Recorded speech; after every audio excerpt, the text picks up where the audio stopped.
கர்த்தருக்கு ஸ்தோத்திரம். நாம் மிக மிக கடைசி காலத்தில் வாழ்ந்து கொண்டிருக்கிறோம்.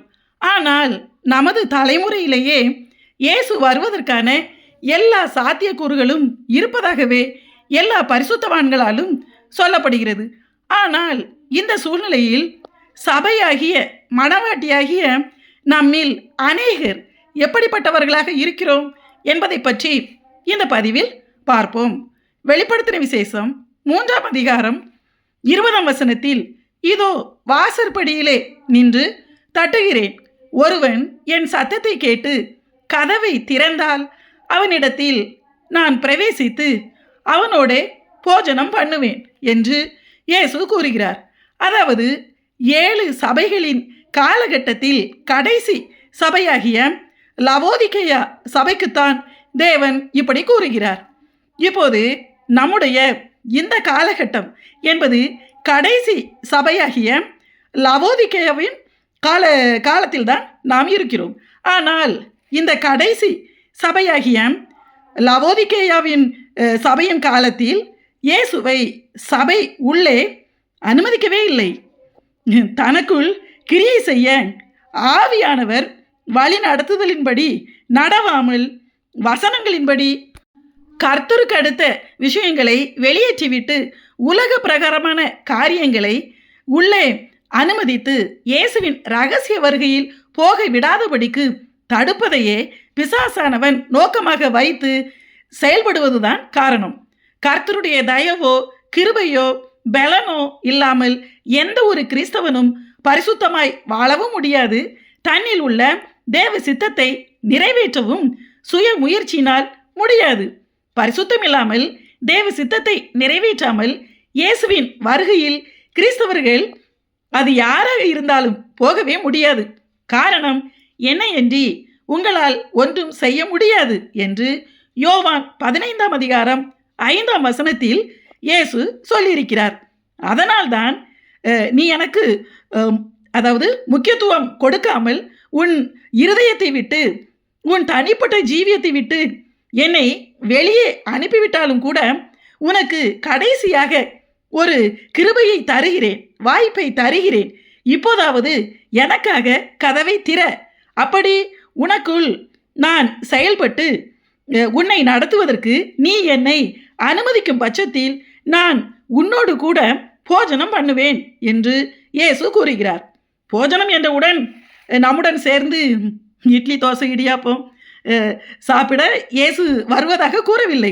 இந்த வசனத்தை வைத்துக்கொண்டு இயேசு தங்களோடு ஒரே டேபிளில் உட்கார்ந்து இட்லி சாப்பிட்டதாக கூட சிலர் கதை விடுகிறார்கள்.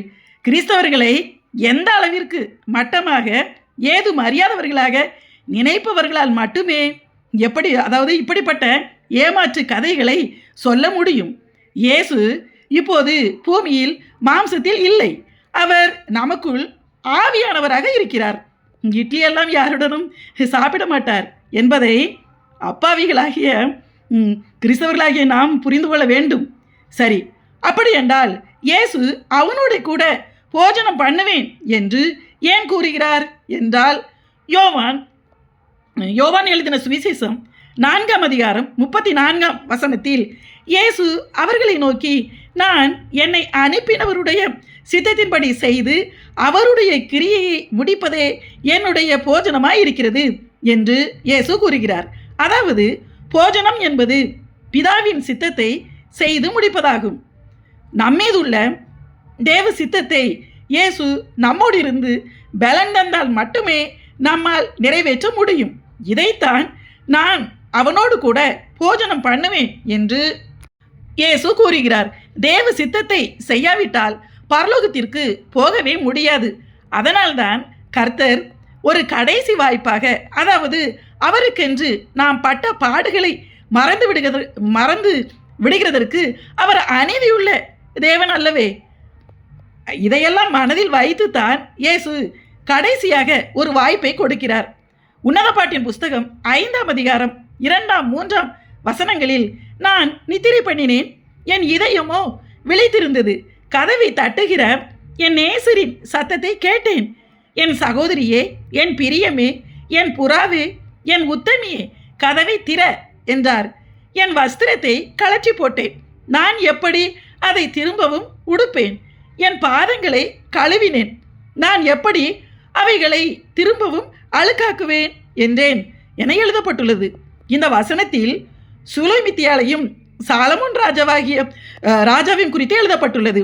அதாவது சூலமித்தியாலை சபையாகிய மணவாட்டிக்கும் சாலமோன் ராஜாவை நம்முடைய கர்த்தராகிய இயேசுவுக்கும் அடையாளப்படுத்தி உருவகப்படுத்தி கூறப்பட்டுள்ளது. சூலமித்தியால் ஒரு காலத்தில் தன் நேசரை நேசித்த அந்த முழுமையான நேசத்தையும் அவருக்காக அவள் பட்ட பிரயாசங்களையும் மனதில் வைத்துத்தான் அவள் இப்போது எல்லாவற்றையும் இழந்து போய் கதவை பூட்டி கொண்டு ஆவிக்குரிய தூக்கத்தில் விழுந்து போன நிலைமையில் இருந்தால் கூட நேசரால் அவளை விட்டுவிட்டு போக மனதில்லாமல் தான் கதவை திறக்க சொல்லி தட்டுகிறார். அந்த நேரத்தில் கூட நேசர் அவளை கடிந்து கொள்ளவில்லை, கோபப்படவில்லை, அவளை குற்றவாளியாக தீர்க்கவும் இல்லை. எவ்வளவு அன்போடு கூட என் சகோதரியே, என் பிரியமே, என் புறாவே, என் உத்தமியே, எப்படி உத்தமியாமா, என் உத்தமியே என்று எப்படி கூப்பிடுகிறார் பாருங்கள். இந்த வார்த்தைகளுக்கு கொஞ்சம் கூட தகுதி இல்லாதவளாக ரட்சிப்பின் வஸ்திரத்தை கழற்றி போட்டு ஊழியமாகிய சுவிசேஷம் கூறுவதை இழந்தவளாக, அதாவது பாதரட்சியை கழற்றி போட்டு தன் கால்களையே கழுவி விட்டாள். வஸ்திரம் என்பது ரட்சிப்பையும் பாதரட்சை என்பது சுவிசேஷத்தையும் குறிக்கும். எல்லாவற்றையும் இழந்து தன் நேசருக்கு துரோகம் பண்ணி கொண்டு இருக்கிறவளாக, அதாவது தன் நேசருக்கு தனக்கு, அதாவது தேவனுக்கு துரோகம் பண்ணி கொண்டிருக்கிறவளை பார்த்து என் உத்தமியே என்று நேசர் கூப்பிடுகிறார். அவர் தன்னை காட்டி கொடுத்த யூதாசை கூட சிநேகிதனே என்று அழைக்கிறவர் தானே. நம்முடைய கர்த்தராகிய இயேசு, அவருடைய ஆண்டோடைய நேச்சரே அன்பு தானே. தேவன் அன்பாகவே இருக்கிறார். காரணம், அவர் சாதாரணமான எதையும் எதிர்பார்த்து நம்மை நேசிக்கிற மனிதன் அல்ல. அவருடைய அன்பு என்பது நம்முடைய அறிவுக்கு எட்டாத அனாதி சிநேகம். அவரால் மட்டுமே நாம் எந்த நிலைமையில் இருந்தாலும் நம்மை என் புறாவே, என் சகோதரியே, என் பிரியமே, என் உத்தமியே, இந்த வார்த்தை கேட்கும்போது எப்படி இருக்கு பாருங்க. நம்ம எல்லாருக்குமே தெரியும் நம்ம யாருன்னு. என் உத்தமியே என்று எசபாவில் மட்டும்தான் இப்படி கூட முடியும். அவர் நம்மை பணத்தையோ வெள்ளியையோ பொன்னையோ விலையாக கொடுத்து வாங்கவில்லை. தன்னுடைய இரத்தத்தையும் உயிரையும் விலையாக கொடுத்து வாங்கியிருக்கிறார். நம்முடைய ரட்சிப்பு என்பது தேவனுடைய சுத்த கிருபை. ஆனாலும் நாம் அசட்டை பண்ணி சாக்கு போக்கு சொல்லி ஆவிக்குரிய விஷயங்களை இழந்து போகும்போது இந்த கடைசி நாட்களில் எந்த நேரத்திலும் இயேசுவின் ரகசிய வருகை நடந்துவிடக்கூடிய இந்த சூழ்நிலையில் இயேசு தம்மால் தெரிந்து கொள்ளப்பட்டவர்கள் மேல் வைத்த கிருபையினால் எப்படியாவது உணர்த்தி திருத்துவதற்காகத்தான் கதவை தட்டுகிறார். தேவன் அன்பாகவே இருக்கிறார். பாவிகளையும் அவர் நேசிக்கிறார், துன்மார்க்கரையும் அவர் நேசிக்கிறார். ஆனால் அதே நேரம் தேவன் நியாயாதிபதி, அவர் மகா நீதிபரராகவும் இருக்கிறார். உத்தமியே என்று அவர் அழைப்பதால் அவர் கதவை தட்டும்போது கூட அசட்டை பண்ணி நிர்விசாரமாக நாம் எப்படி நடந்தாலும், எல்லாவற்றையும் இழந்தாலும், தேவ சித்தம் செய்யாமல் பரிசுத்தமாய் வாழாவிட்டாலும் நேசர் தொடர்ந்து கதவை தட்டி கொண்டே இருப்பார்.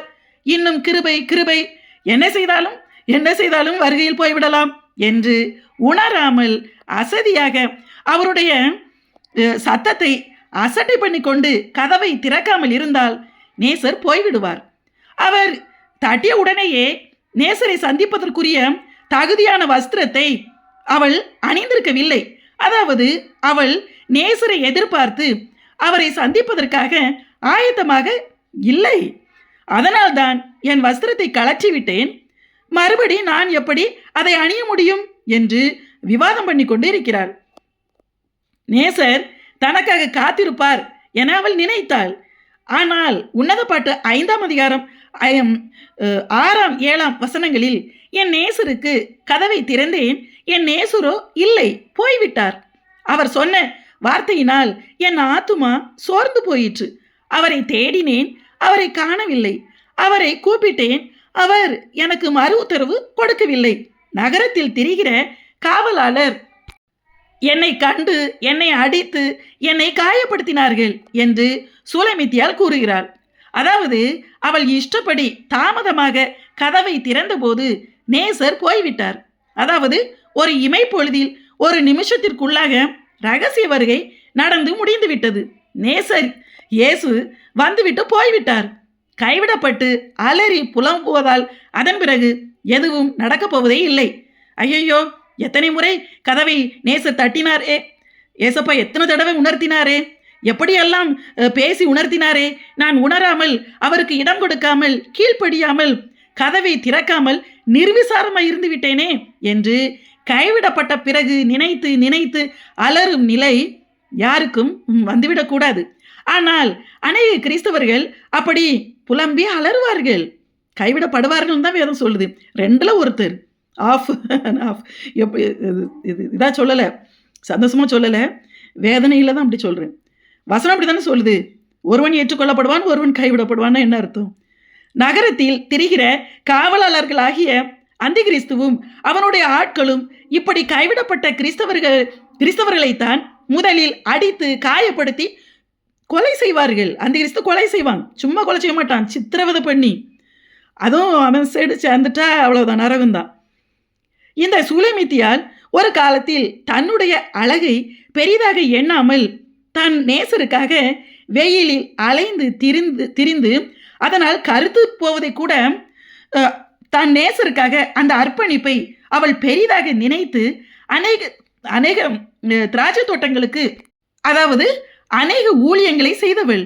ஆனால் தன் சொந்த திராட்சை தோட்டமாகிய தன்னுடைய ஆவிக்குரிய ஜீவியத்தில் கவனம் செலுத்த தவறியதின் நிமித்தம் அவளுடைய திராட்சை தோட்டம் திறந்து கிடந்தது.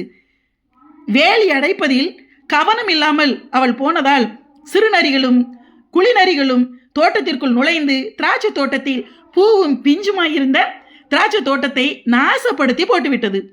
உள்ளே சிறுநரிகளும் குளிநரிகளும் இப்படி போன்ற அதாவது பாவங்களையும் சோதனைகளையும் இடரல்களையும் ஞானமாய் தடுக்க, அதாவது கர்த்தரின் பலத்தினால் இவைகளை தடுப்பதற்கு தவறியதின் விளைவு அவளுடைய திராட்சை தோட்டமாகிய ஆவிக்குரிய ஜீவியமே அழிந்து போனது. பின்மாற்றத்தில் விழுந்து போயிட்டா. கதவை பூட்டி கொண்டு தூக்கத்தில் இருக்கிறாள். அதனால்தான் அவளை விட்டுவிட மனதில்லாமல் நேசர் கதவை தட்டுகிறார். அதாவது எல்லா வசனமும் நல்லா தெரியும், நேசரை பற்றியும் இயேசுவை பற்றி நல்லா தெரியும், பைபிளை பற்றி நல்லா தெரியும், எல்லாம் தெரியும். அதாவது இதயம் விழித்திருக்கிறது என்றுதான் எழுதப்பட்டிருக்கிறது. ஆனால் நேசருக்கு கீழ்ப்படிய மனதில்லை, முடியவில்லை. ஆதியில் கொண்டிருந்த அன்பை விட்டுவிட்டால் அனலுமின்றி குளிருமின்றி இருந்ததால் நேசரால் வாந்தி பண்ணி போடப்பட்டு விட்டார். அதாவது நேசர் போய்விட்டார்.